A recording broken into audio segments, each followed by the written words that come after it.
రైతు డిస్కంపై ఈఆర్సీ ప్రజా అభిప్రాయ సేకరణ చేపడుతుంది. కేటీఆర్ ఆధ్వర్యంలో బీఆర్ఎస్ ప్రతినిధి బృందం రైతుల తరఫున గళాన్ని వినిపించనుంది.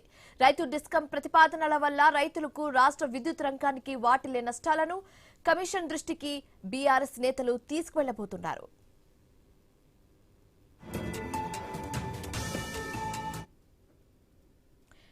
రైతు డిస్కంపై ఈఆర్సీ ప్రజా అభిప్రాయ సేకరణ చేపడుతుంది.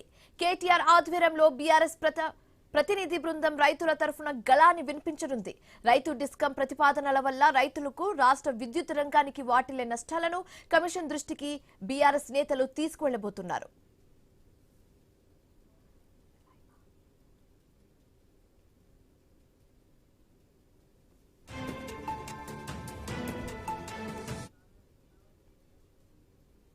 ఫైనల్లీ రైతు డిస్కంపై ఈఆర్సీ ప్రజాభిప్రాయ సేకరణ చేపడుతుంది. కేటీఆర్ ఆధ్వర్యంలో బీఆర్ఎస్ ప్రతినిధి బృందం రైతుల తరఫున గళాన్ని వినిపించనుంది. ఇదే అంశానికి సంబంధించి మరింత తాజా సమాచారం మా కరెస్పాండెంట్ ఏవై స్వామి లైవ్ ద్వారా అందిస్తారు. స్వామి,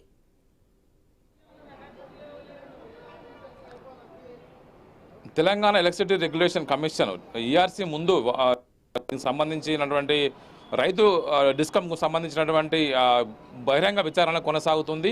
మనం చూస్తున్నాం ఏఆర్సీ కమిషన్ కార్యాలయం ముందున్నాము. తెలంగాణలో ఎలక్ట్రిసిటీ రెగ్యులేషన్ కమిషన్ పెద్ద ఎత్తున కూడా వివిధ సంఘాల నాయకులు కార్యకర్తలు వస్తారని చెప్పి తెలియజేయడంతో కూడా భారీ పోలీస్ బందోబస్తును ఏర్పాటు చేయడం జరిగింది. ప్రధానంగా తెలంగాణ రైతు డిస్ట్రిబ్యూషన్ కంపెనీ కార్పొరేషన్ తోటి మరొక కొత్త డిస్ట్రిబ్యూషన్ కంపెనీ కూడా ఏర్పాటు చేశారు. దీనికి సంబంధించినటువంటి తెలంగాణలో ఇటు ఎస్పీడీసీఎల్ సంబంధించి సదరన్ పవర్ డిస్ట్రిబ్యూషన్ సంబంధించిన కార్పొరేషన్ డివిజన్ పరిధిలో ఇటు హైదరాబాద్ నుంచి ఇటు దక్షిణ తెలంగాణ వైపు ఇటు ఎన్పీడీసీఎల్ పరిధిలో ఉత్తర తెలంగాణ వైపు ఇప్పటికే 2 డిస్కంలు పనిచేస్తున్నాయి. ఈ దాదాపుగా వేల కోట్ల రూపాయల అప్పుల ఊబిలో కూరుకుపోయినటువంటి డిస్కంల నుంచి బయటపడేయడం కోసం రాష్ట్ర ప్రభుత్వం సరికొత్తగా రైతులకు ఇస్తున్నటువంటి ఎలక్ట్రిసిటీ సబ్సిడీలకు సంబంధించి సరికొత్త కార్పొరేషన్ ఏర్పాటు చేయడం జరిగింది.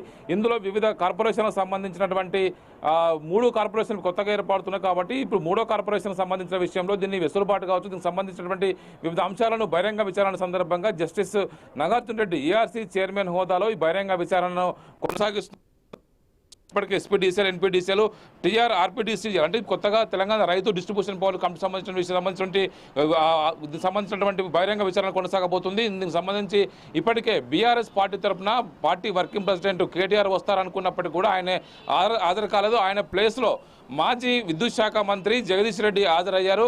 అదేవిధంగా కాంగ్రెస్ నుంచి రైతు కమిషన్ చైర్మన్ కోదండరెడ్డి, విప్పు అద్దంకి దయాకర్ హాజరయ్యారు. అదేవిధంగా ఇటు తెలంగాణ రక్షణ సేన అధ్యక్షురాలు కల్వకుంట్ల కవిత కూడా హాజరయ్యారు. మొదట డిస్కం సంబంధించి ఏర్పాటు పైన ప్రభుత్వ అధికారులు 3 డిస్కంలకు సంబంధించినటువంటి సీఎండీలు కూడా హాజరయ్యారు.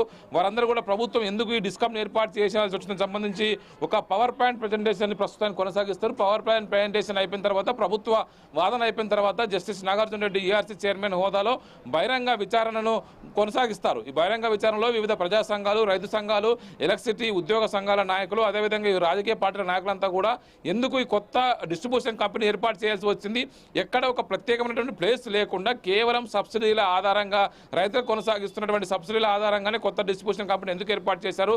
ఒకవైపు ఇప్పటికే 2 డిస్ట్రిబ్యూషన్ కంపెనీలు భారీ నష్టాల్లో కూరుకుపోయి ఉన్నాయి. వాటిని లాభాల్లో చూపెట్టి మొత్తం నష్టాలన్నీ కూడా కొత్త డిస్ట్రిబ్యూషన్ కంపెనీ పరిధిలోకి నెట్టేసి దీన్ని పూర్తిగా రానున్న రోజుల్లో రైతులకు అన్యాయం చేసే విధంగా ప్రయత్నం చేస్తున్నారు అనేది కూడా రాజకీయ పార్టీలు చెప్తున్నటువంటి వాదన. ఒకవైపు ప్రభుత్వం ఇప్పుడు తమ వాదన ఏం చెప్తుంది, ఒకవైపు దీనికి సంబంధించినటువంటి ప్రభుత్వం తరపునటువంటి వివిధ 3 డిస్ట్రిబ్యూషన్ కంపెనీల సీఎండీలు హాజరయ్యారు. ప్రభుత్వ ఇంధన శాఖ ప్రత్యేక కార్యదర్శి నవీన్ మిట్టల్ కూడా హాజరయ్యారు. వారు ప్రభుత్వ వాదన వినిపిస్తారు. దీని తర్వాత ఆయా రాజకీయ పార్టీలు వారి వాదనలను వినిపించే అవకాశం కనపడుతుంది. బహిరంగ హియరింగ్లో వారి వాదనలు వినిపిన తర్వాత ఈఆర్సీ తర్వాత పూర్తి స్థాయి వాదనలు పూర్తయిన తర్వాత తన తీర్పును వెలువరించే అవకాశం కనబడుతుంది. గతంలో ఒకవైపు సింగరేణి భవన్లో ఉన్నటువంటి ఈఆర్సీ కార్యాలయం కొత్తగా ఇప్పుడు ఈ ప్రాంతంలోకి కొత్తగా ఈ కార్యాలయంలోకి ఒకవైపు కొత్తగా ఏర్పాటు చేయడం జరిగింది. దీంతో ఇప్పుడు కొత్తగా ఏర్పడినటువంటి ఈ కార్యాలయం పరిధిలోకి పెద్ద సంఖ్యలో వివిధ రాజకీయ పార్టీల నాయకులు, కార్యకర్తలు, రైతు సంఘాల నాయకులు, ప్రజా సంఘాల నాయకులు, వివిధ ఉద్యమ సంఘాల నేతలు, ఇటు ప్రభుత్వ సంబంధించిన అధికారుల యంత్రాంగం అంతా కూడా తరలివచ్చారు. ఈ డిస్ట్రిబ్యూషన్ కంపెనీలో పనిచేస్తున్నటువంటి ఎలక్ట్రిసిటీ ఉద్యోగ సంఘాల నేతలు కూడా హాజరయ్యాయి. తరపున వాదన కూడా వినిపించారు. వచ్చే అవకాశం కనబడుతుంది. కొత్తగా ఏర్పాటు చేస్తున్నటువంటి రైతు డిస్ట్రిబ్యూషన్ కార్పొరేషన్ పరిధిలో స్వామి. ఉద్యోగుల బదిలీలకు సంబంధించిన విషయంలో కొంత పెద్ద ఎత్తున కూడా విమర్శలు వస్తున్నాయి. తక్కువ సంఖ్యలో ఉద్యోగులను కేటాయిస్తే ఏ విధంగా పనిచేయాలి, ఒక రైతు తనకు ఉన్నటువంటి గృహ వినియోగానికి సంబంధించినటువంటి కనెక్షన్కి ఒక ఏఈని ఒక లైన్మెన్ని సంప్రదించాల్సి వస్తే మరొక బావిల దగ్గర ఉన్నటువంటి వ్యవసాయ బోర్లకు సంబంధించినటువంటి కనెక్షన్లకు దానికి సంబంధించినటువంటి వివిధ కంప్లైంట్స్కు మరొక ఏఈకి సంబంధించి రావాల్సి కూడా రానున్న రోజుల్లో మరింత కాంప్లికేషన్స్కు దారితీయవచ్చు. ఒక్కొక్క మండలానికి 1.5 1 లేదా 2 మంది సిబ్బందిని మాత్రమే కేటాయిస్తే దాదాపు ఒక్కొక్క మండలంలో 6 నుంచి 7,000 10,000 వరకు వ్యవసాయ విద్యుత్ కనెక్షన్లు ఉంటాయి. వాటిని ఏ విధంగా మేనేజ్ చేయగలుగుతారు అనేది కూడా ఇప్పుడు రాజకీయ పార్టీలు ప్రజా సంఘాలు లేవనెత్తుతున్నటువంటి ప్రధానమైనటువంటి ప్రశ్న. ఖచ్చితంగా ఈ డిస్ట్రిబ్యూషన్ కార్పొరేషన్ మనుగడ సాధించాలంటే దీనికి ప్రభుత్వం అందించేటువంటి ఆర్థిక సహాయం ఏ విధంగా ఉంటుంది. ఇప్పటికే సబ్సిడీ రూపంలో సకాలంలో డిస్ట్రిబ్యూషన్ కంపెనీలకు ప్రభుత్వం నిధులు చెల్లించలేకపోవడంతో కూడా వేల కోట్ల రూపాయల అప్పుల ఊబిలో ఈ డిస్ట్రిబ్యూషన్ కంపెనీలు మునిగిపోతున్నాయి. వాటికి సంబంధించి ఆర్థికంగా నిలదొక్కోలేక ఇబ్బంది పడుతున్నాయి అని చెప్పేసి అంటున్నారు. Thanks for the update Swamy.